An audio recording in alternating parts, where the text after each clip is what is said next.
KIDO Talk Radio, Kevin Miller in the morning. Blessed to be a part of your day. Phone number's here, 580-5436, 580-KIDO. We're joined by best-selling filmmaker, best-selling author, Dinesh D'Souza. Dinesh, good morning. Good morning. Boy, your travels, you've gone a long way from Dartmouth College to where you are today at one time. The subject of the intense federal government coming against you. Is this the American dream that you thought you were living or that any of us were living? Well, I feel like I've seen both sides of the American dream. The great promise of America, a chance to be the architect of my own destiny. At the same time, I've actually seen the wrath of the U.S. government. I've stood in a courtroom and heard United States of America versus Dinesh D'Souza. So that's a chilling sound for any immigrant to hear. And but I think the way I reconcile those things is I distinguish between the country, which is great, and the government, which has been up to some no good stuff lately. And I think this is what Trump is all about. This effort to expose all kinds of things that have been going on behind closed doors, including with the police agencies of the state, which are supposed to be neutral and apply justice in a fair-minded way. Also, not thumb their fingers on the scale of presidential elections, but they've been doing all this, and so I think that the government has been somewhat gangsterized under Obama, and we're now trying to clean it up. Well, Dinesh, I can remember back in '97, thanks to our old friend Sean McCabe, interviewing you for Ronald Reagan, how an ordinary man became an extraordinary leader. What would Reagan think of, to quote one of your many titles, Obama's America?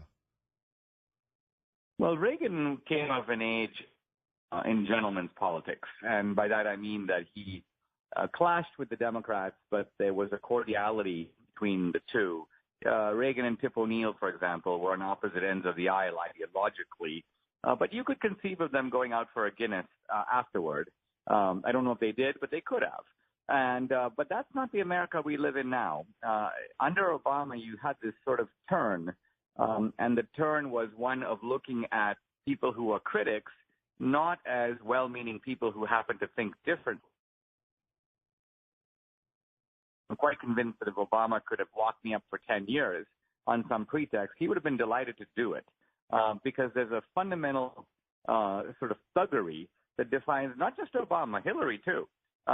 So this turn in American politics, I think Reagan would have found hard, because I think Reagan believes at the end of the day we're Americans, we're in it together, we have the same goals, even if we disagree on the same means.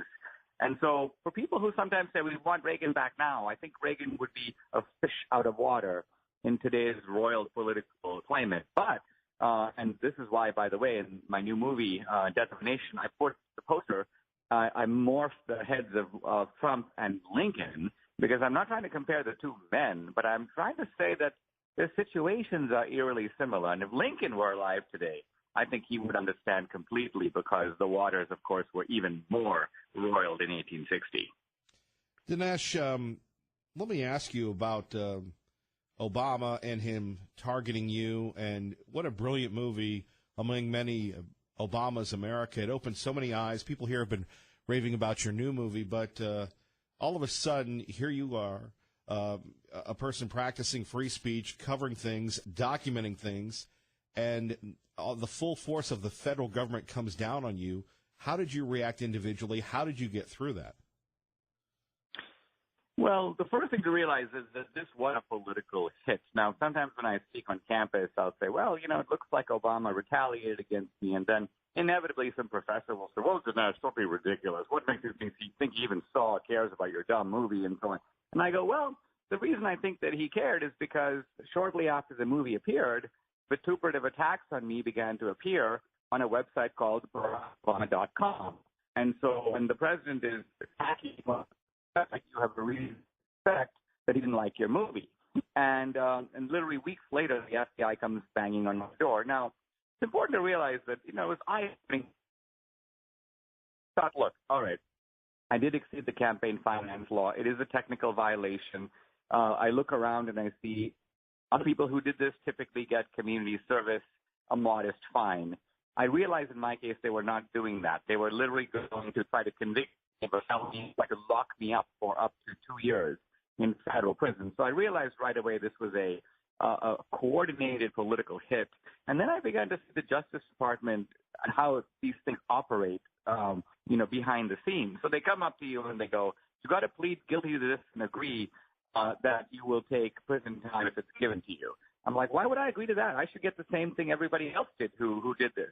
And they go, listen, if you don't plead guilty to this, we will catch you on mail fraud. And I go, mail fraud? They go, yeah, because you put the check in the mail. And then they go, we'll get you on bank fraud. I say, bank fraud? They go, well, yeah, because you took your money out of the bank. So they do all this kind of shenanigans, essentially layering on charges upon charges, really redescribing the same behavior 5 different ways, and saying you could be looking up to many years in prison. This will destroy your life. You'll have no contact with your family. So then they bludgeon you into making a plea, and then they declare, well, he confessed. He made a plea. He agreed he did it. So this is actually how things work. It's a lot of, our civics book picture of how justice is doled out is not entirely correct. I was rather dismayed to find out. Dinesh, when you open the door and the FBI flash their badges on you, can you go back to that brief moment? I have to say they were at my apartment. They knocked on my door. I opened it up. And standing in front of me were really 2 kids. And by kids, I mean they looked to me to be like 17 and 19. I'm sure they weren't that young, but they looked that way. And they just looked fresh-faced and innocent and just doing their job. So they were not the scary FBI agents with guns. And I thought, wow, you guys are just, you're just doing your job. And so, I was smart enough not to talk to them. I said, listen, I need to talk to a lawyer. So I'll give you his contact information. Please leave your card. But what I didn't realize is that the higher-ups are not so innocent. And so later, a congressman who saw my FBI file, he goes, Dinesh, there's all kinds of madness in your file. He goes, first of all, there's a big red flag of you as a right-wing conservative. He goes, that should not be in your file. The reason that's in your file is the FBI is signaling to the Holder Justice Department, hey, we got one for you. We got a right-winger. You may want to go after this guy. And then second, even though your case involved a $20,000 violation, by the way, we're talking about me donating money to a college friend of mine who was running for the Senate. Even though it was a $20,000 violation, the FBI immediately assigns $100,000 to, quote, investigate my case. And I'm told that is extremely unusual as well. So obviously, while the ordinary guy on the street, the ordinary FBI officer is just doing their job, there was all kinds of coordination going on at a higher level between the FBI, the Holder Justice Department, and this character named Preet Bharara in New York. He was their henchman who actually filed the charges. Let's go to Liberty Linda. She has a question for Dinesh D'Souza, Death of a Nation, here on KIDO Talk Radio. Go ahead, Liberty Linda. Good morning. Yes, good morning, Kevin. And good morning, Mr. D'Souza. Thank you so much for joining us this morning. You kind of already answered my question. My question was, when did you first wake up to the problem that we are having, a problem in our nation? But you just kind of answered that. But I know for myself, I was watching Hannity and Combs, and all of our senators were talking about our democracy, and I'm thinking, we don't have a democracy, and these are the leaders of our country. They don't even know what type of a country our founding fathers gave us. But anyway, thank you so much for your movies, your books, and was there another thing that woke you up, that we have a problem in our nation? Well, I understood from a young age. I mean, when I was at Dartmouth in the early 80s, I became a young Reaganite. Why? Because I realized that there are 2 parties in America, and they have a very different view of the American dream. I was an immigrant who had come to the United States at $500 in my pocket, and so I was looking to see, which side of the aisle makes sense for me. On the one side, I saw a conservative party that says, okay, Dinesh, we're going to have these ladders of opportunity. We're going to hold up the ladder, but it's your job to climb up to the limits of your ability. And there's going to be luck and there's going to be effort, but it's ultimately up to the individual to succeed. And on the other side, I saw these Democrats, and to me, they were sort of standing on top of a tall building, letting down a rope. They're like, hey, Dinesh, hang on to the rope. We're going to pull you up. And I realized, wait a minute, you're going to pull me up, you say, but number one, I'm going to be dependent on you. Number two, if you let the rope go, then down I go. And number three, I notice a whole lot of people hanging onto the rope don't seem to get very far up. You seem to be holding them in a position of suspended dependency so that they will always be beholden to you and vote for you. And so I go, I think that's a little bit of a con operation. I'm not going to go for that. So that's kind of why I became a young Reaganite in the 80s. But I didn't realize this, what I call the gangsterization of American politics. That didn't happen until later. Look, Jimmy Carter would no more dream of trying to lock me up on some technical violation than George W. Bush would try to lock up Michael Moore. I mean, that was just a kinder, gentler America. People didn't think in that way. But once Obama and Hillary got in there, I think that things took a turn. Then they started thinking about things like, let's go spy on journalists who are hostile to us. Let's use the IRS and the DOJ and the FBI against our political opponents. So this is a fascist streak. My new movie discusses, Death of a Nation, discusses both fascism and racism. There's a fascist streak. I'm not saying America is a fascist society. I'm not saying the Democrats are a fascist party, but I'm saying that they're fascist tactics that have crept into American politics, and we need to be really aware of these and make sure they get stopped. I'm so thankful that you saw through all of this, and I wanted to thank you again for the calmness that you use in your movies to show us the problems we're having, which a lot of us could see, but through the way you explained it, I want to thank you for that. It was absolutely marvelous, and thank you, Kevin, for inviting him to come and share these things with us this morning. Well, we appreciate you. I appreciate it. Liberty Lindo, we appreciate it. Let's go to security guard Mike. Dinesh D'Souza is with us, Death of a Nation, and you're going to love this guy, Dinesh. Hey, Mr. D'Souza, this is Mike Doyle here over here. Security guard Mike, as Kevin Miller so graciously calls me. He's a great guy. And I've seen your movie, Death of a Nation, my man. You are fantastic. I saw Hillary's America, and oh my goodness! Oh, thank you for putting that movie out, so we do not have to see this America with her as our president. And I'm sure you are grateful too. Thank you very much again for coming to America and putting out your light, because your light shines bright, like Ronald Reagan said. But let your light shine on the hill in freedom. And we thank you so much for coming to America. And I've been to India when I was in the Navy, and I think it's a good country. It's a good country. I like it very much. And I was in Chennai. But anyway, I love your country, and I love that you came here, and thank you so very much.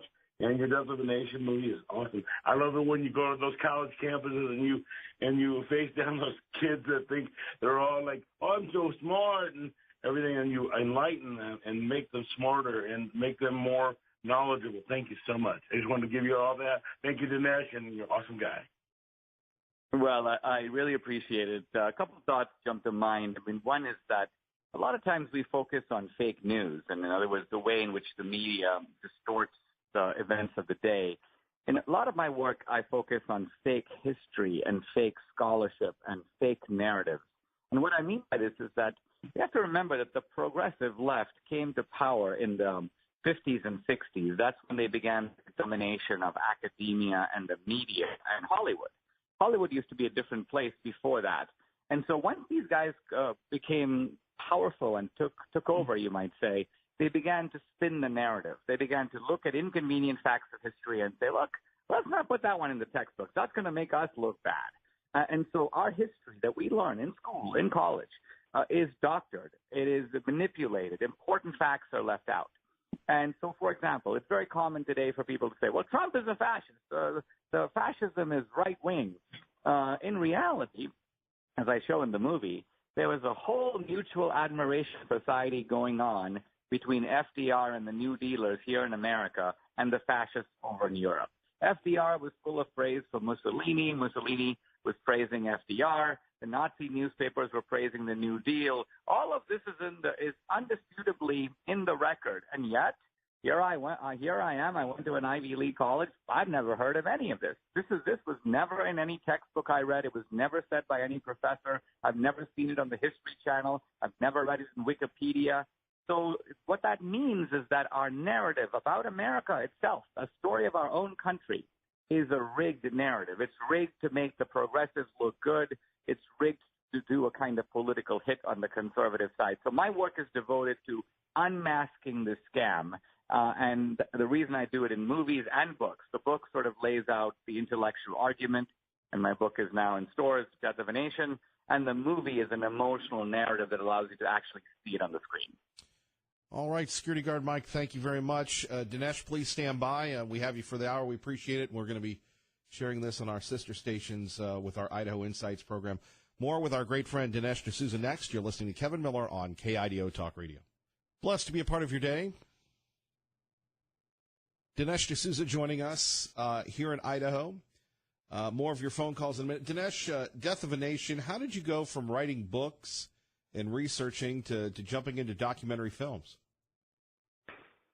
Well, it actually emerged out of a very interesting conversation I had with a guy who was a big fan of mine, and actually the CEO of a big corporation. And he goes, "Well, Dinesh, I want to help your book to reach more people. You're putting out all this stuff. I don't see it anywhere else, not even in the conservative media.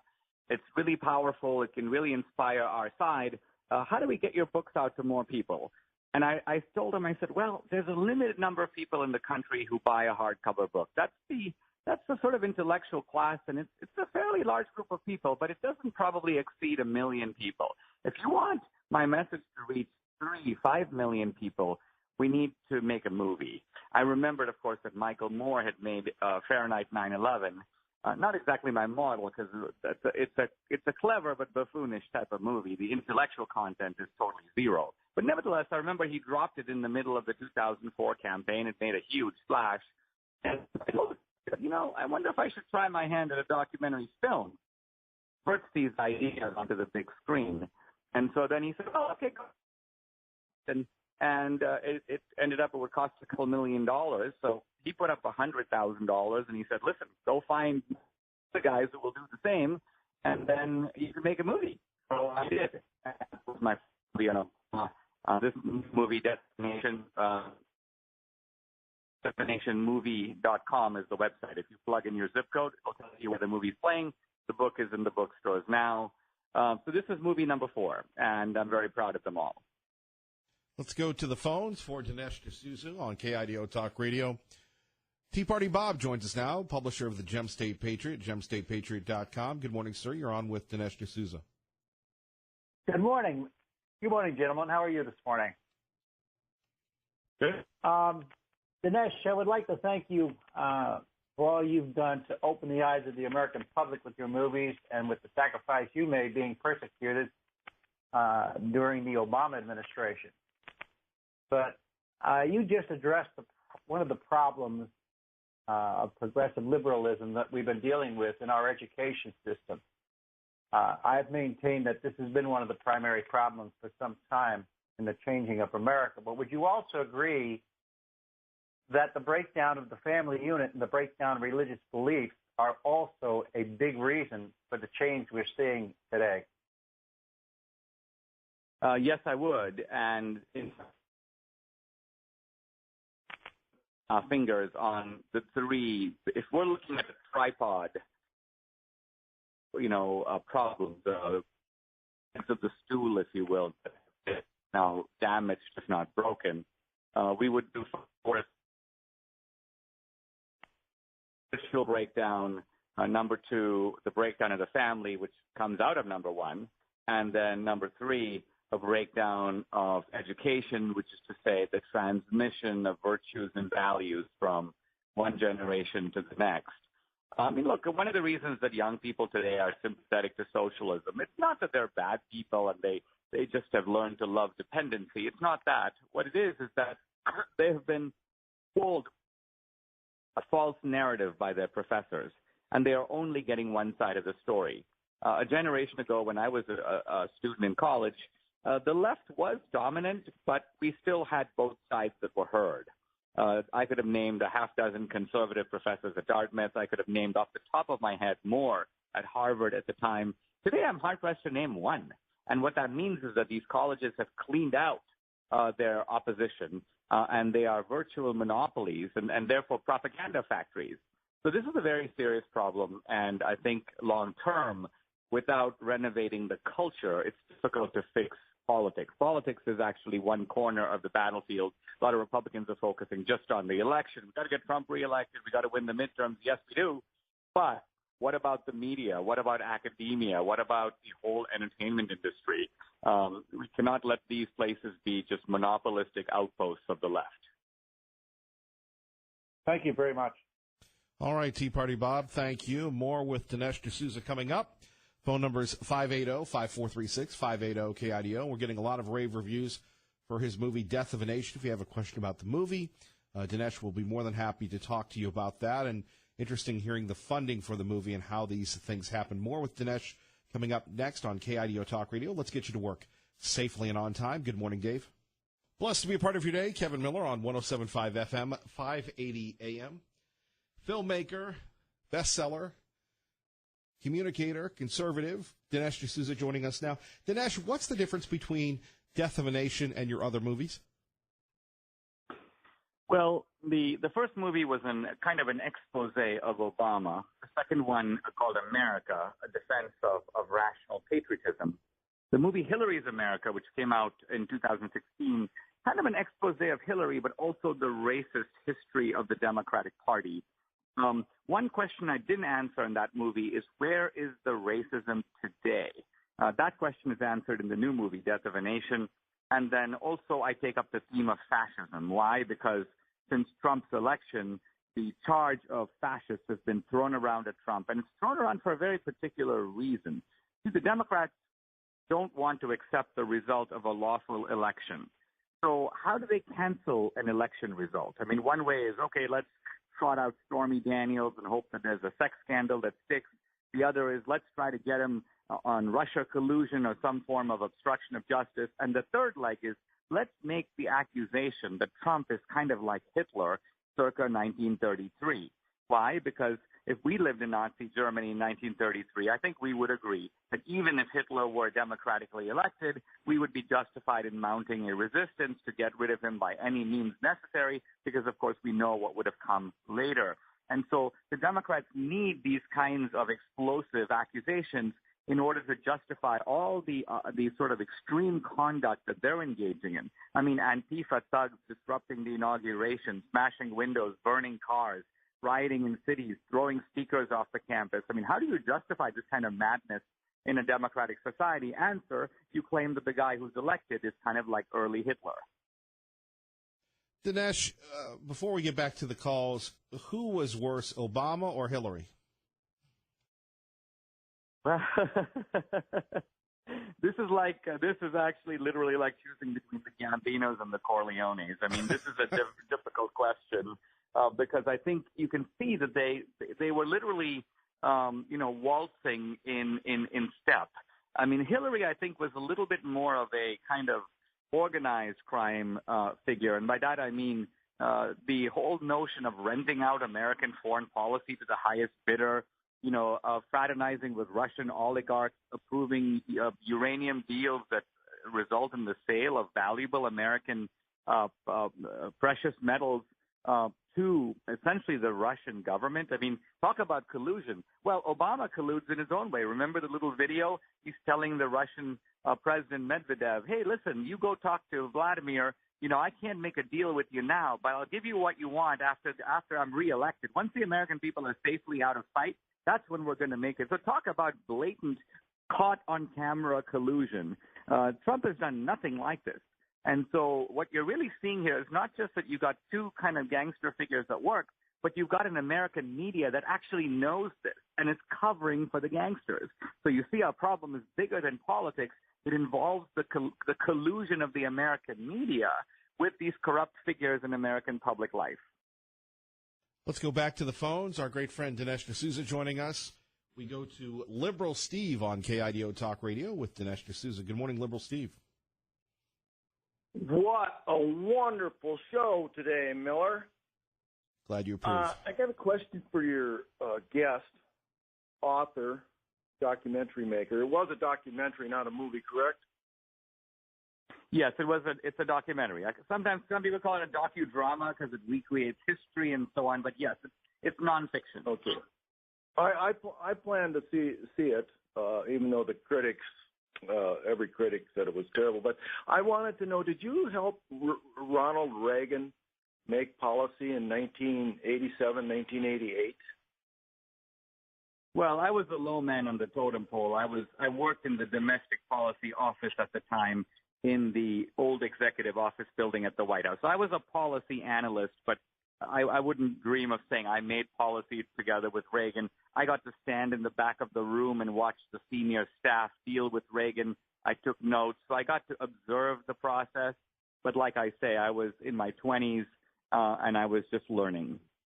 And you did not become, you were able to do that, but you weren't a U.S. citizen until 1992 or 91, correct? That is correct. And your father was an executive for Johnson & Johnson Pharmaceuticals in India? Yes, he was. Is there a question about the movie here? Or are you playing Mike Wallace? I just wondered, what did you wonder? In the U.S., he went to school as a non-citizen in the U.S., claims he went on $35, and yet his father was a huge executive for one of the largest pharmaceuticals in the world. And why he didn't stay a citizen in his own country and try and correct that? Well, hold on. I mean, my dad was a mid-level chemical engineer working at the Bombay plant. I grew up middle class in India. I've never claimed otherwise. All I was trying to say is that India being such a poor country, when you're middle class, what that means is that you grow up without the amenities that even ordinary poor Americans take for granted. And all I'm saying is when I came to America, I had to make my own life without having my family stayed back in India. Now, I went to a private college, Dartmouth, which provided me with some grant loans, which I paid back over 10 years after graduating, and I worked throughout my college years. So I haven't taken one penny of money from the federal government. And when I worked in the Reagan White House, it was not a requirement for me to be a citizen to work. In fact, I raised that question when they interviewed me. I told them, I don't think I can work in the White House. I'm not a U.S. citizen. And these guys looked at each other. This was the people who hired me. And one of them joked and said, yeah, but what we care about is, are you a Reaganite? In other words, are you on board with our Reagan agenda? And I said, well, yes, I am.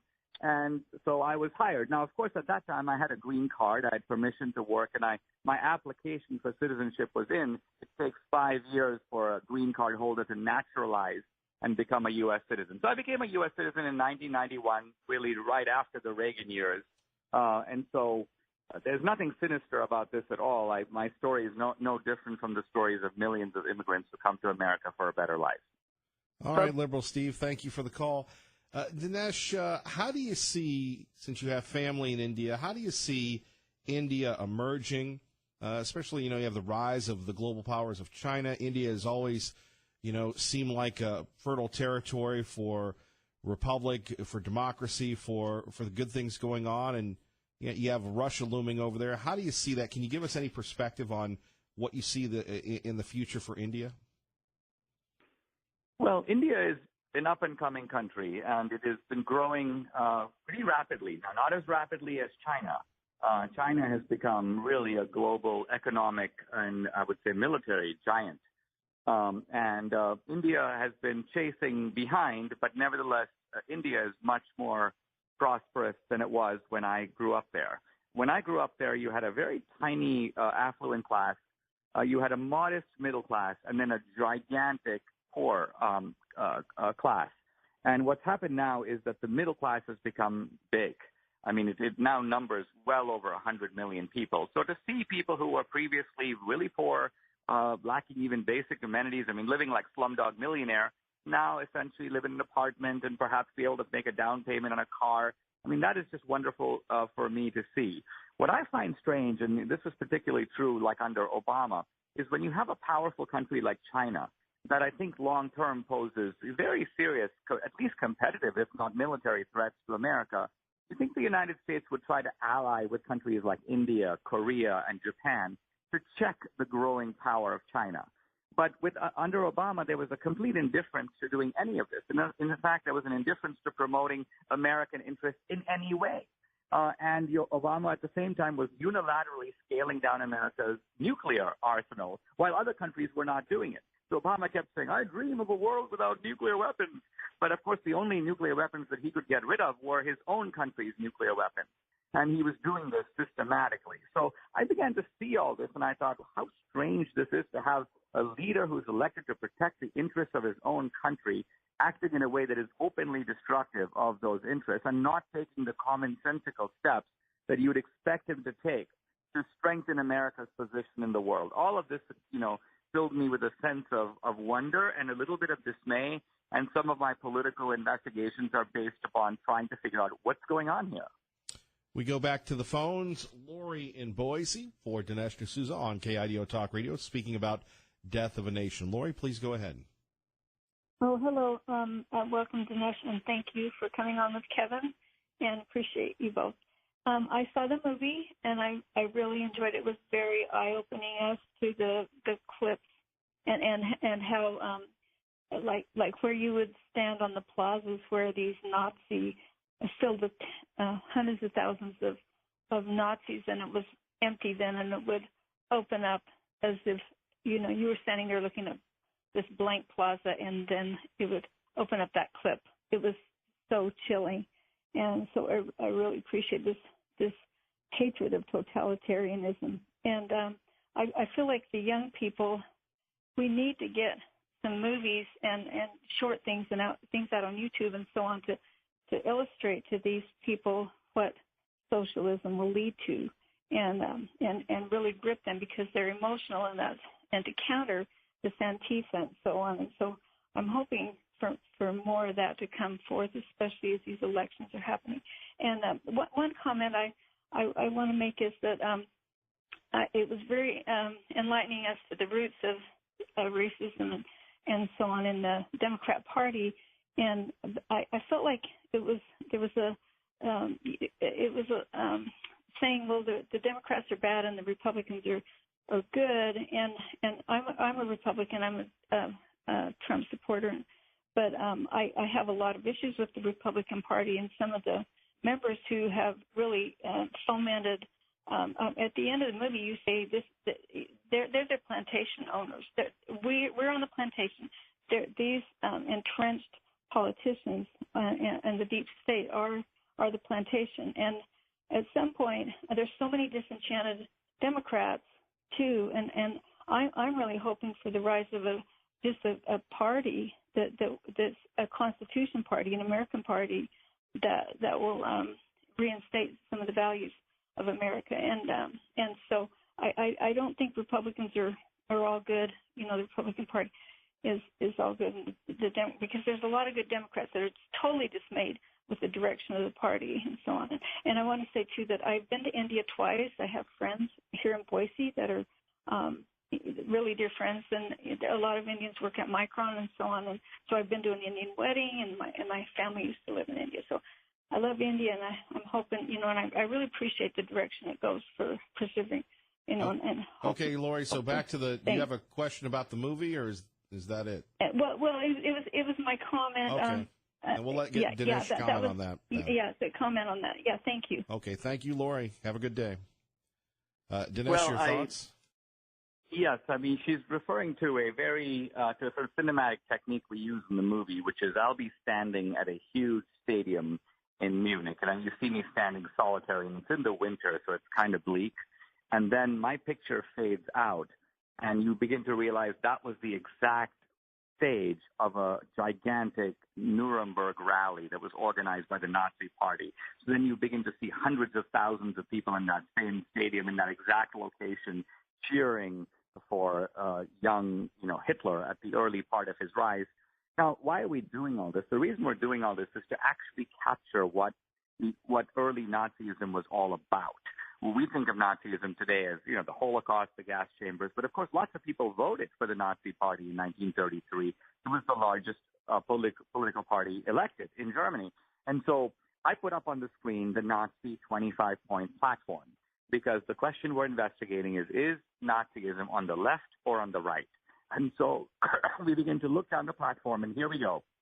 State control of the banks, state control of healthcare, state control of education, state control of religious liberty. And as you go down the list, you realize, wait a minute, there's nothing right-wing about this at all. Trump would be on board with none of this. But this is an agenda that's very appealing to the so-called socialist wing of the Democratic Party. This young woman, Alexandria Ocasio-Cortez, she'd love this. Bernie Sanders, Elizabeth Warren, these are people who would be cheering for an agenda that calls for expanded state control over the economic sector and over the lives of citizens. So that's the point of showing this on the screen. Now, one word about the third party. America has really been a two-party system since the founding of the Democratic Party in the 1820s. Now, sometimes a party has gone away and been replaced by another. So the Whig Party, which was the main opposition to the Democrats, the Whig Party dissolved and was replaced by the Republican Party. My view is not to create a third party because you divide the vote, but rather to reform the Republican Party. And if the Republican Party can't be reformed, then perhaps jettison the Republican Party and have a new party replace it. So we now have a party that represents the mainstream of American values and interests. Dinesh D'Souza joining us. Let's go to Bill in Meridian, who's been very patient on KIDO Talk Radio. Good morning, Bill. Good morning, sirs. I haven't read the book nor seen the movie, but I plan on reading the book. I don't watch movies or TV much, or at all, excuse me.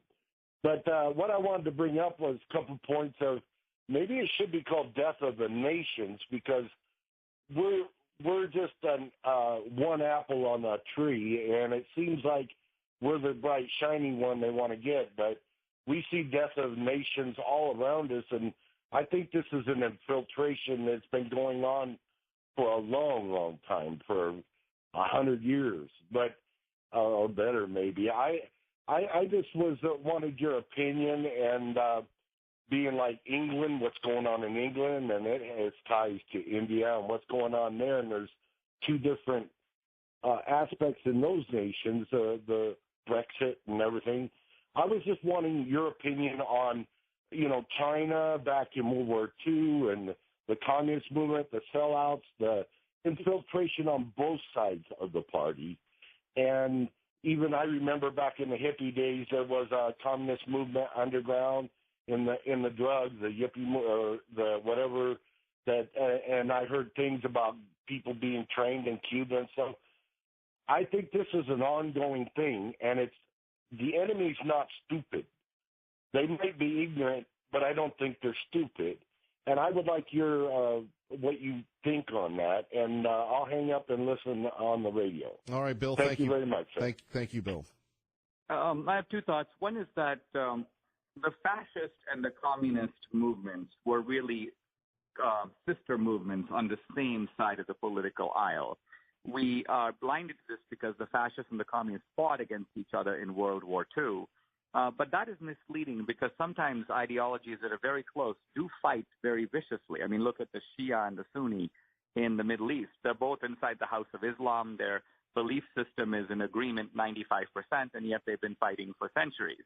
The communists were international socialists, and the fascists were, their own description, national socialists. Hitler's party was called the National Socialist Party. Now, why do we call the movie Death of a Nation? I was actually alluding to a movie that was released about 100 years ago called Birth of a Nation. This was a remarkable movie. It was screened in the White House by the progressive Democrat Woodrow Wilson. It's the first movie ever shown in the White House to the cabinet. And who is the hero of the movie? Believe it or not, it's the Ku Klux Klan. This racial terrorist organization responsible for shooting and lynching people. That's the hero of Birth of a Nation. And the progressive Democrats were sending a message. What they were basically saying is, we don't like the America of the founding. We want to start America all over again, hence Birth of a Nation. So what I'm saying in my movie and book is, listen, if you carry out this democratic philosophy of the progressive Democrats and you stretch it all the way to its logical conclusion, that will kill America. It won't kill America in the sense the country will go away. The people will still be here, but you'll kill the soul of America. You'll kill what makes America unique. You will extinguish the principles of the American founding. And so we who believe in those principles must not let that happen. Dinesh, we apologize to everyone else. We've got about a minute left. Your thoughts on President Trump, and in a minute, back to how he hopefully undoes what Obama did. Yeah, Trump is, he's a very unusual guy, but I think he's an unusual guy for an unusual time. Even many Republicans have anxieties about Trump. They're like, well, how can we have this kind of a guy in the White House? But see, I feel that in a time of crisis, and Lincoln understood this, by the way. Imagine in the Civil War, if you came to Lincoln and said, well, we can't have General Grant leading the army. General Grant is an alcoholic. General Grant was very poor in managing his money when he ran his father's store. And Lincoln would say, yeah, but, can he fight? So in other words, how is Grant in the task at hand? We can discuss his alcoholism after the war, but at this point it's most important to prosecute the conflict effectively. That's the way I feel about Trump, that he's the right man for the right time. He knows he's a culture figure as well as a political figure. He knows how to give a punch and take a punch. So I think that on balance, he's very good for the country right now. Dinesh, we appreciate you. Death of a Nation. Thank you so much, and continued on, sir. Thank you very much. All right, there we have it. Dinesh D'Souza exclusively on 107.5 FM, 580 AM. Kevin Miller on KIDO Talk Radio.